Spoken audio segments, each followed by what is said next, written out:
Roger or any of these champions any questions while we're here?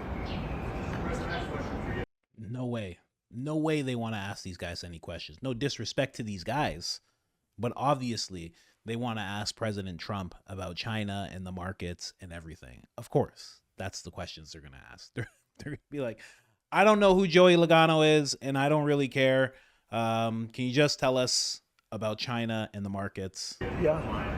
You started the morning saying be cool, and just a cool. few hours later, there was a pause put in on the tariffs. Can you walk us through your thinking about why you decided to put a 90-day pause? Well, I thought that people were jumping a little bit out of line. They were getting yippy, you know? They were getting a little bit yippy, a little bit afraid, unlike these champions, because we have a big job to do. No other president would have done what I did. No other president. I know the presidents. They wouldn't have done it.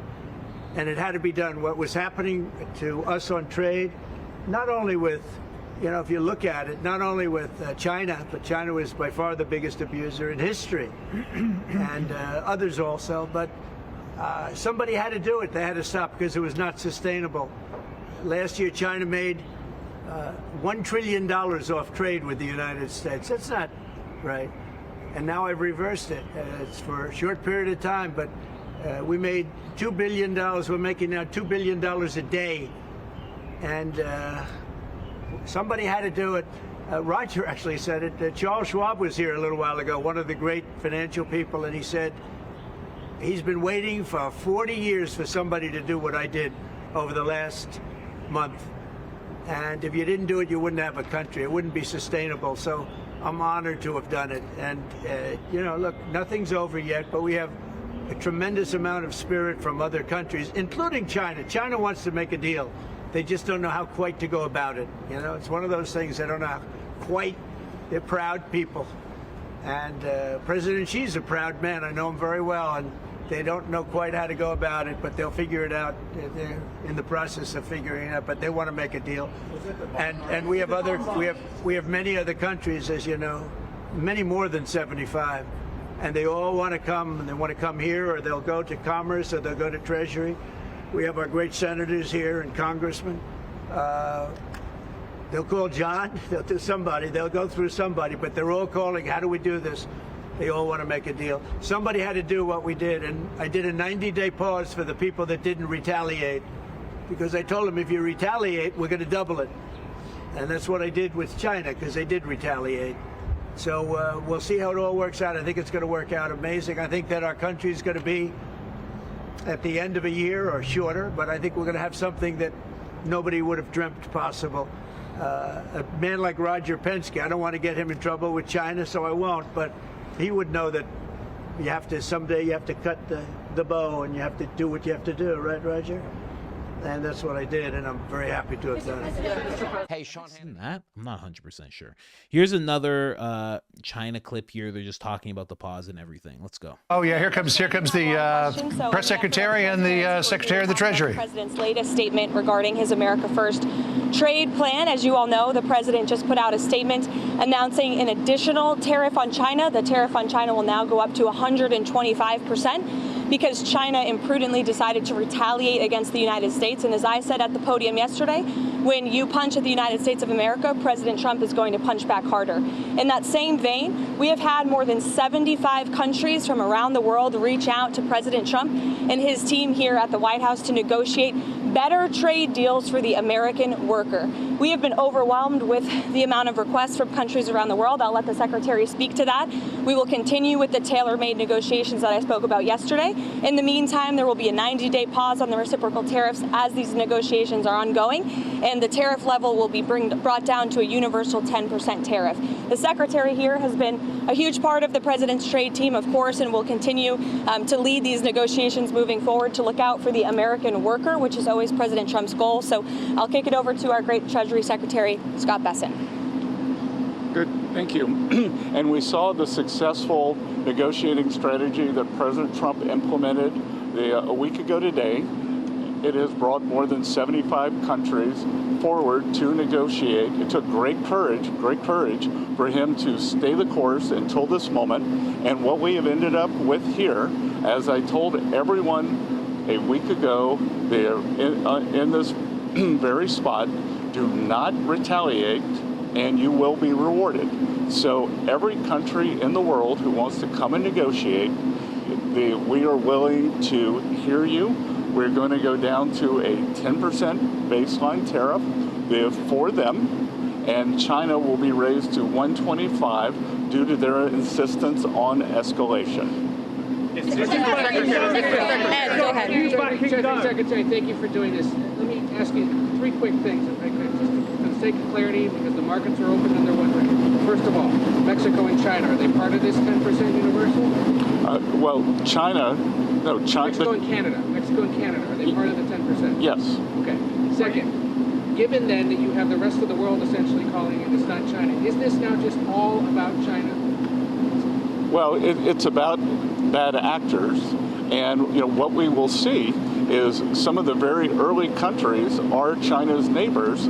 That we're going to see. I'm seeing Vietnam today. Japan's at the front of the queue. South Korea, India.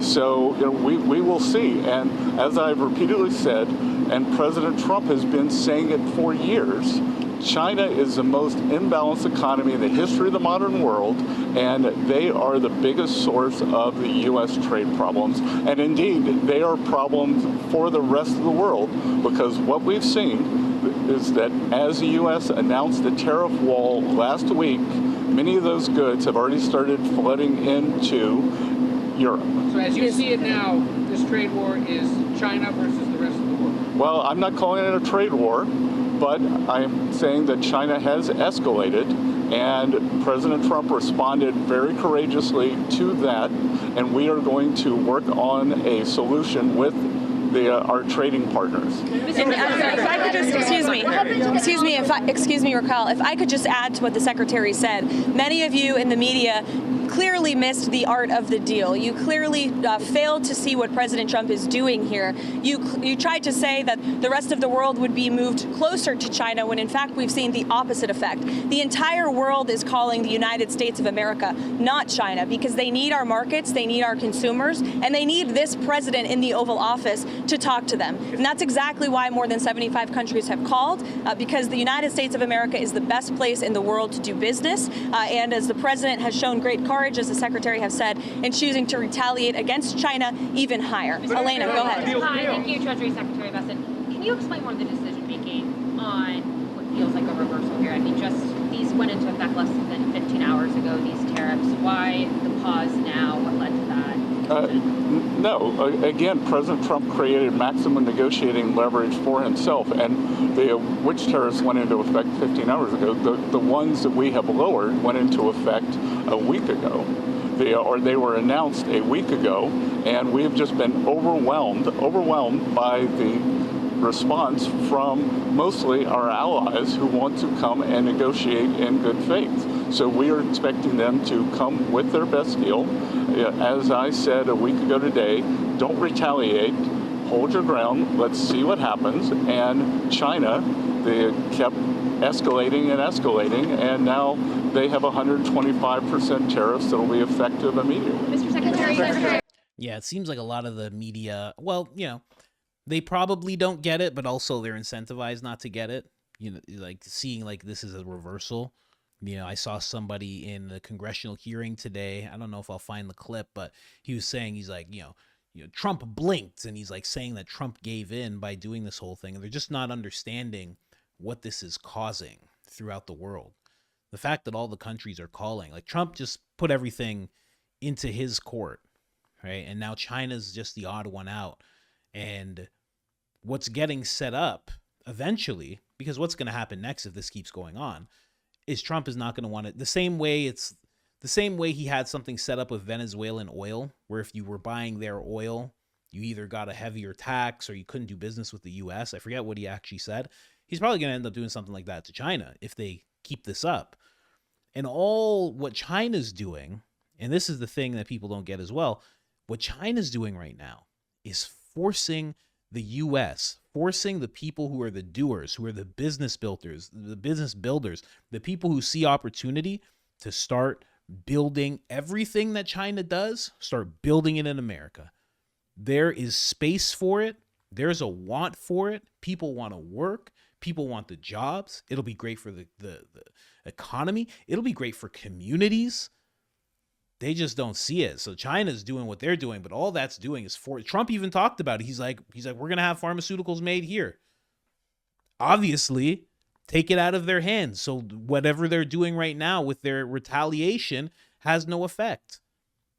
And the people who see the opportunity, who can actually do something about it and build industry, they're going to start building. And then Trump's slowly not going to need China anymore. You'll see. You'll see. It's all happening. Nice and slow. Bring back that show, Deal or No Deal, but at the White House. Caroline, he pointed at that box. Go ahead and open that box. Who's opening that box? Is that you, Harris? Harris, open that box. It's a 0. That's a 0. This is a crazy game. You tried. Okay? Anyway, let's keep going. That's what would happen with that show. It would be amazing. She comes in for the behind the neck slam dunk. Yeah, she doesn't play around. She's amazing.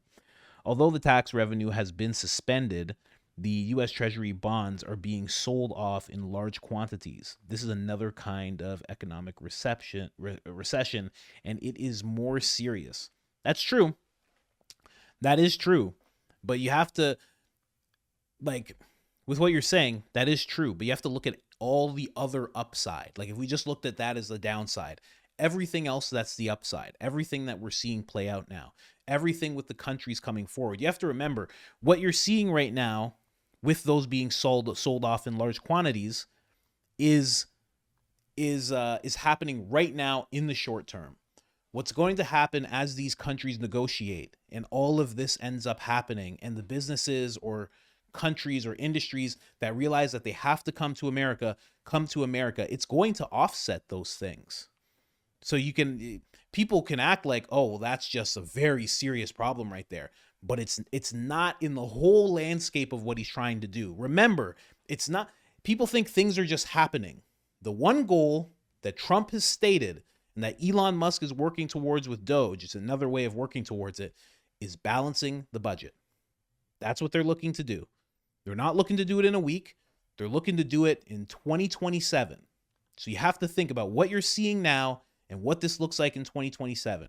And if everything works out as it is currently, they might just get there. And even if they get close, it's still remarkable. And it's still a bigger upside than what you're talking about. Well, go ahead. Mr. Secretary, thanks so much for doing this. The 90-day pause on the reciprocal tariffs, is that because of the whiplash that we've been seeing across the financial markets? How much was, what we saw in the stock markets, a part of this decision? No, it's because because of the large number of inbounds. We've had more than 75 countries contact us, and I imagine after today there will be more. So it is just a processing problem. Each one of these solutions is going to be bespoke. It is going to take some time, and President Trump wants to be personally involved. So that's why we're getting the 90-day pause. Well, we'll see. That what he just said is actually true. It's 75 and more to actually come. And what the best problem they have right now is just a processing issue of seeing everybody and talking to everybody. You're not optimistic about it because American labor is too expensive and competitive advantage is very small. It could be too expensive. Well, it could be expensive. I wouldn't say it's too expensive. Again, it's not just the short term, but also the long term. So if the long term is America going bankrupt, then whatever the labor is, it's not going to be too expensive because it's not going to be a bigger mountain or dragon than the country going bankrupt and turning into Venezuela overnight. So yes, it will be expensive, and it will be more expensive than people in China or Bangladesh or Indonesia. Yes, it will be more expensive than that. But will it be too expensive in comparison to the country going belly up and what that causes and what kind of destruction that causes? Because everybody doesn't just sit back and say, oh, shucks, once that happens, all hell breaks out. It gets real crazy if that actually happens. So to say it's too expensive in the face of all that, I don't know. I think it's going to be expensive. Like when Apple's putting 500 billion. Like, what does that mean? Does that mean that Foxconn shuts down and people are going to be building iPhones here? Is that what that means? Because then iPhones they're going to become very expensive. But then again, if you have someone like Trump pushing this, pushing the way he's pushing, is he going to allow Apple to gouge people in such a way? Because right now Apple's making a certain margin. I'm just using Apple because I was just talking about them. But if they're making a certain margin, and then all of a sudden they're like, oh, well, we still have to make that margin, and that's just the way it is. We're going to put the American taxpayer through that, because the American consumer through that, because we want to. So iPhones are now $6,000. I don't know if Trump's going to sit around and let that happen. And I know people feel like, nah, he doesn't really have control of that. He's shown that he has control of a lot more things than every other president that we've seen in our lifetime. People keep saying, I don't know if he could do. I don't know if he could do. There's ways. So, to act like he can't squeeze Apple. To act like the European Union's trying to squeeze Elon Musk and they were succeeding at a certain point. Brazil's government was trying to squeeze Elon Musk and they were succeeding at a certain point when it came to X. You think Trump couldn't do it to Apple? Or insert whatever company, whatever industry comes in that suddenly starts gouging the American consumer? I don't know. I think he could possibly do something. I don't know what that is, but I think he could. You pay for quality. The cheap crap from China breaks in a day. The American-made stuff lasts years, so it's worth it. That's how it used to be. And that's the idea, that it gets back to that point where stuff gets made, and it gets made without this, what is that called? It's called obsolescence. I forget what it's called. There's two terms, but it's a something obsolescence, where it's just meant to break down after a certain period of time. Yeah, that's the idea. Or it gets made in America, and I don't want to say it's cheap, but yeah, maybe America just has higher standards and it lasts longer. I don't know. I don't know if it'll be built to last. Like, refrigerators made in the 40s were made to last. Everything made back then was made to last. I don't know if we'll have it to that extent, but it'll definitely be better than the stuff that's coming out of China now. You're 100% right. The vid showed us that steel, aluminum, prescription medication are supply line issues on a national security level. Yeah, 100%. I was so surprised when I heard about prescription medication. I was like, what? That boggled my mind. I didn't even think that was a thing that they could do. That would seem like an industry that you could not possibly put outside of the country. It seems so wild to me. iPhone production is moving from China to India. Is that true? You have any facts on that? Because that's I don't know how much better it'll be coming from India. I got to be honest. They're gonna send us fake iPhones. I got to be real with you. You're gonna open up your iPhone. There's gonna be an Android in there, straight up. Then when you call the number on the box, the guy's gonna be like, "Okay, can you just send me your social security? I just need the numbers. Send it to me, or get gift card and send me gift card number." That's what, buddy. That's how it's gonna turn out there. The current stock market is protected by governments, various countries, but the selling of U.S. Treasury bonds will lead to the U.S. government not having enough reserves to fight against the competition in the stock market and will further worsen the domestic economy. I don't think that's going to happen. I got to be honest with you. I think that's a worst case scenario. That's not, well, I shouldn't say it's a worst case scenario. It's a scenario that could take place. I don't see that happening at all. Just the other day, I heard that the stock market's going to crash and it's going to keep crashing. I just heard that the other day. So I think, again, when it comes to this whole thing, I'm not going to look at what's happening today and be like, oh, well, that just keeps happening a year from now. I don't think so, man. I think you're going to see a whole different situation by the time 3 weeks from now. 3 weeks from now, you're going to see a whole different situation. I told someone in the comment sections I was arguing with about the stock market, I was like, let's have a conversation in a year about this and see where things are at. because they're just like, oh, this is crazy. They hated Trump, so like it made sense that they were saying all this stuff. But I was like, let's talk in a year. It's not even 7 days later, and the whole situation flipped to what I was saying. But again, I'm very optimistic. I should also put that out there. I'm a very optimistic person when it comes to this whole thing. And it's not because of Trump. It's just, I'm naturally like that. I don't think things are going to go belly up. I don't think that the country is going to go bankrupt. I don't think that's going to happen. I've heard Elon Musk talk about it. I don't think any of that's going to happen. In fact, the equality in India is even worse. Yeah, I would think so. I definitely agree with you there. Yeah, and that's electricity, but here we go. That and electricity, but here we are. Yeah, we'll see. We'll see, man. I honestly think things are going to get much better. Again, 3 weeks time. 3 weeks time, this situation that we're seeing looks completely different, and it looks better, and it's in the green. You have to look, like, even right now, what we have on the screen. This is a very short period of time, and then it just shoots up like this. Now, of course, there's going to be a little bit of a correction. Right now, the people who are smart are just buying, and it's probably going to hover like around there or something like that. And maybe it'll even go down to here. And maybe it'll, like there's going to be peaks and valleys with this whole thing, especially when it comes to stocks.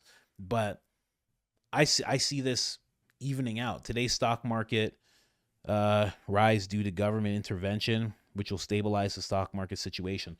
That's what I mean. Like right now, that's why I say it. I think it'll correct. Like this is just a big shoot up right now.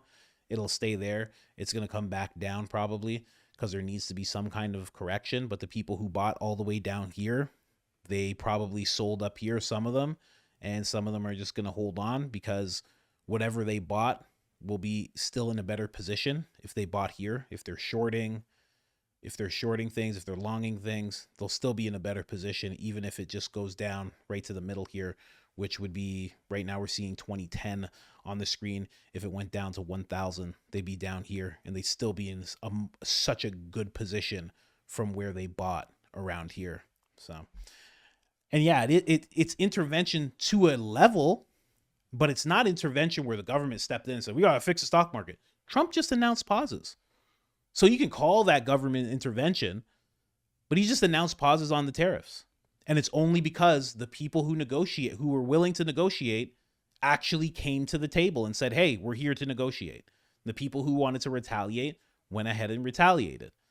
So it's not really government intervention. Again, what we're seeing right now is Trump's strategy in the works. It hasn't worked yet, as much as I'm on Trump's side, it hasn't worked yet. And we haven't seen what it's going to look like. But what you're seeing is just it in the works. And believe you me, at 90 days, he might just put the tariffs back on. Who knows what he does? Right now, there's a lot of people who are in finance who are talking about how what he's setting up is the whole world versus China. And people don't even see it happening. They think it's just the US versus China, this trade war. But actually what he's really setting up, as all these countries come to the table and build this relationship better with America, he's setting up the whole world versus China. And what happens there? Yeah. And honestly, I think they're going to give in very soon. Chess. Yes. 5D chess, honestly. 5D tinfoil chess is what is what he's playing. Ask Grok about iPhone production. It is going to India. Crazy. I don't know if I agree with that. I want to see it in America. And listen, I would get a $5,000 iPhone if it was made in America, But if it's made in India, I don't know. Show me the facility. If it looks anything like Foxconn, what are we doing here? I don't know. Here, let's keep listening. Mr. Secretary, there was a tweet that you and Secretary Lutnick were in the Oval Office with the president talking about this. Can you talk about what that conversation was like and what you guys said to one another that was the decision? Look, it's all the president's decision, and the president had a level in mind to raise the China tariffs, and then he had the 3-month pause in mind, and we were discussing the exact wording. Mr. Secretary, Sorry? The 3-month pause was decided. course. It's the president's decision. It's the president's decision. It was the president's decision to wait until today. And again, as I've said in the past, no one creates leverage for himself like President Trump. Mr. Secretary.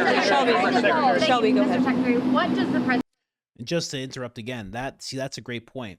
All of this, like I was saying, how what you're seeing is his negotiations in the works, his method in the works. He's creating leverage.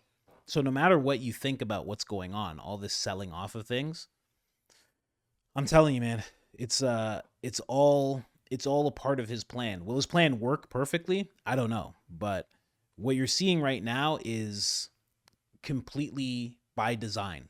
None of this is, by mistake, or none of this is by somebody who's just like, he was just too gosh darn mad. He didn't see this coming. Everything that's happening, they see coming. The president want to see by this, I think it's July 9th deadline to keep... I mean, people can't go with the narrative that Trump's controlled by Israel and then think he doesn't know anything about money. You got to pick one. If the guy's controlled by Israel, he probably knows a thing or two about money. Let's be real here. Come on. Let's be real. I'm just saying. You can't have it both ways. Can't be controlled by and then know nothing about money? What? That doesn't make any sense. No. Keep things paused. Is it just trade barriers coming down, or is it more than that these are trade negotiations, but if countries want to come and offer other things, I talked about yesterday that we are thinking about a big LNG project in Alaska that South Korea, Japan, Taiwan are interested in financing and taking a substantial portion of the offtake. But again, in essence, that is trade because it will decrease the trade deficit that we have with those countries. So everything's on the table. Raquel, go ahead. A clarification on the pause. What happened to those countries who just had 10% baseline tariffs, like Brazil and others? Are they still going to have this 90 days pause? Because you were saying that there will be a tariff of 10% for others. So what happened to those who just had a 10%? Yeah, that's going to remain. Mr. Secretary. And do you call this an embargo to China? Pardon? You call this an embargo to China, a trade embargo? I'm not sure what you mean by the word embargo. 125% tariffs, like those, and then it impose 84%. Isn't this an embargo? Well, it's not. It's China's decision that we have the deficit with them. They sell us almost 5 times what we sell them. So again, I think it's an own goal by China. Mr. Secretary, Mr. Secretary, with this, does this signal that you're confident that you're going to be able to strike a satisfactory deal with all these 75 nations that approach you?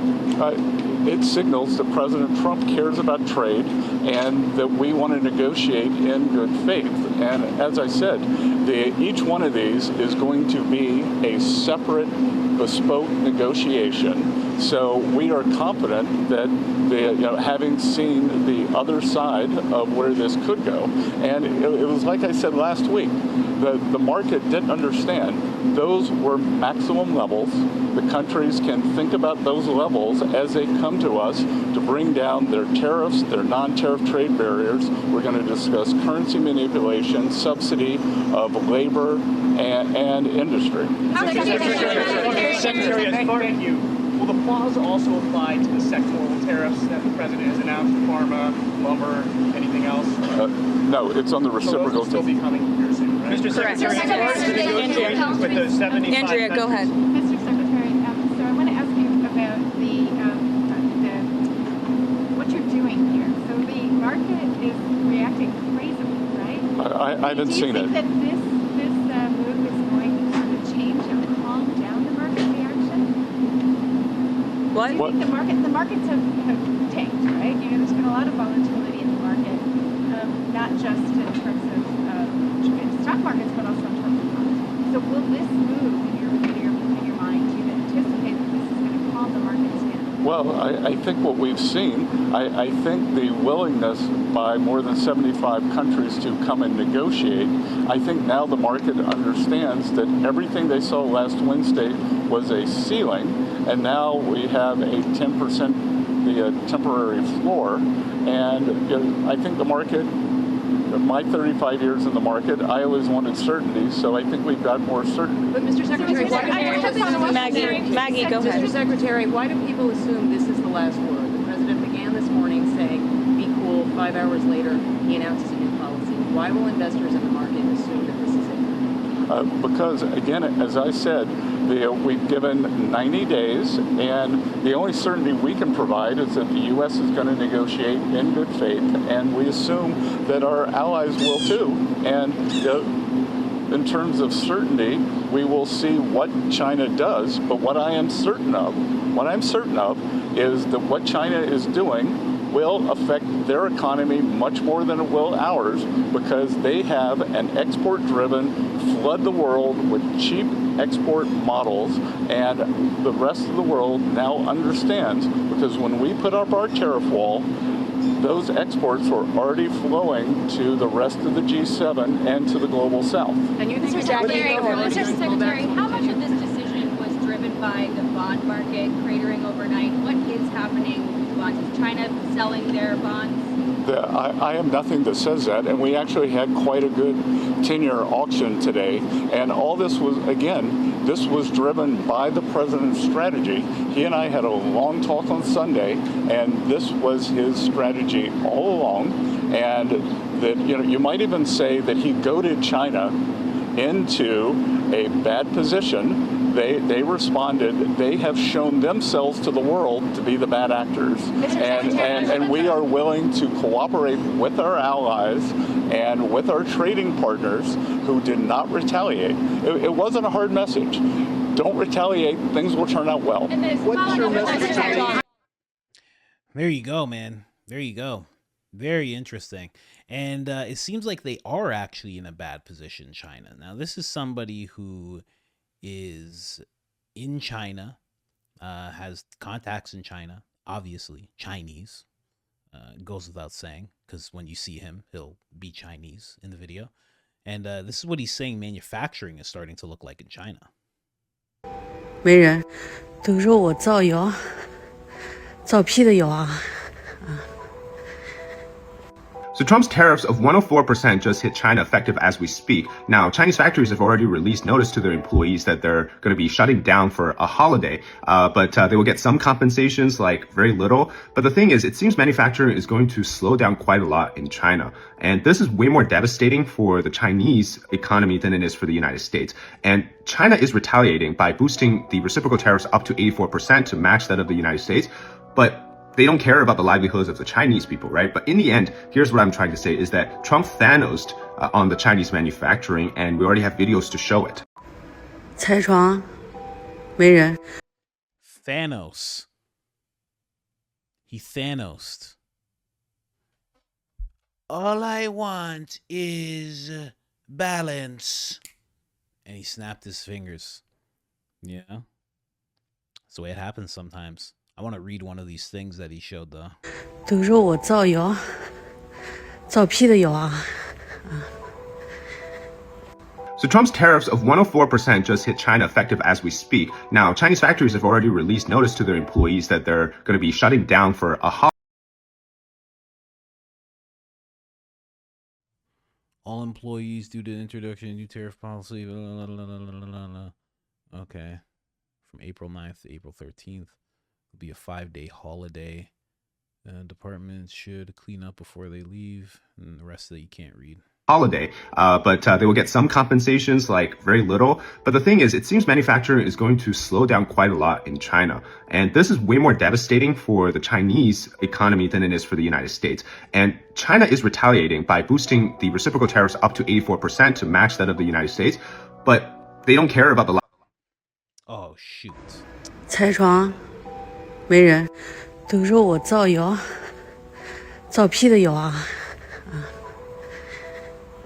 So Trump's tariffs of 104% just hit China effective as we speak. Now, Chinese factories have already released notice to their employees that they're going to be shutting down for a holiday, but they will get some compensations, like very little. But the thing is, it seems manufacturing is going to slow down quite a lot in China. And this is way more devastating for the Chinese economy than it is for the United States. And China is retaliating by boosting the reciprocal tariffs up to 84% to match that of the United States.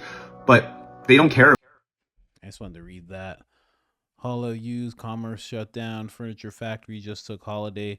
Don't know when to start work again. Our U.S. client stopped orders, all canceled, even deposits. They don't want it. My husband got told they're cutting staff. So apparently something's happening there.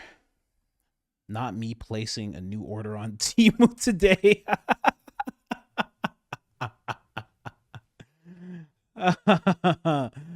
Oh, Daisy, I don't know. I don't know what's going to happen. Maybe not. They won't have to work in sweatshops. You wrote sweet shops, but I assume you mean sweatshops. Okay. Yeah, that's the thing. They won't have to work in these sweatshops. But at the same time, you know, we call them sweatshops. And yeah, I guess, you know, the whole world recognizes it as that. But for them, it's still work. And they need the work. You know, a lot of people will take fancy, you know, pictures of city skylines and things like that in China. But there's a lot of people, there's working class people everywhere, working class, lower class people everywhere. And they need what work they can get. They don't care if it's in a sweatshop. Just like here, people don't care if it's in a factory. Like, you know, someone who's like upper class will look at factory work and be like, whoa, that's crazy. There's so much dust in this place. You just work in here? You work how long? 12 hours? They'll look at that as crazy. You know, it's just people do what they got to do. So even though they won't have to work in those conditions anymore, it's like, where will they work at all? And that's the whole point of this guy's video. This is devastating China more than China's going to let on. And that's kind of how they roll. If they're in pain, they're not going to let you know that they're in pain because they're hard when it comes to their negotiations. But we'll see how everything goes. China, the last holdout. See how it happens. I can't wait to see what this all looks like in like 3 weeks. But anyway, what else we got?